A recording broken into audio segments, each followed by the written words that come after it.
राजस्थान रेत के समंदर में बसा एक ऐसा राज्य जहां हर किले की दीवारें इतिहास की गूंज सुनाती हैं। लेकिन एक किला ऐसा भी है जिसे सूरज ढलते ही इंसानों के लिए बंद कर दिया जाता है। एक किला जिसे भारत का सबसे डरावना किला कहा जाता है। जी हाँ, हम बात कर रहे हैं भांगड़ के किले की। भांगड़ का किला 17वीं शताब्दी में आमेर के राजा भगवंत दास ने बनवाया था। ये किला उन्होंने अपने बेटे माधो सिंह के लिए बनवाया था। शाही महल, बाजार, मंदिर सब कुछ था इस भव्य किले में।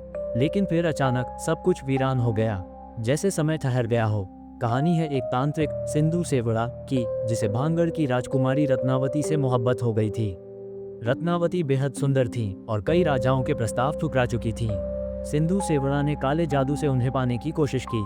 उसने रत्नावती के इत्र में जादू किया, लेकिन रत्नावती को उसकी चाल समझ आ गई। उन्होंने वही इत्र की बोतल एक पत्थर पर दे मारी, जिससे पत्थर लुढ़कता हुआ जाकर तांत्रिक को कुचल गया। मरते मरते उसने श्राप दिया, भांगड़ उजड़ जाएगा और कोई फिर यहाँ चैन से नहीं रह पाएगा। और फिर हुआ कुछ ऐसा।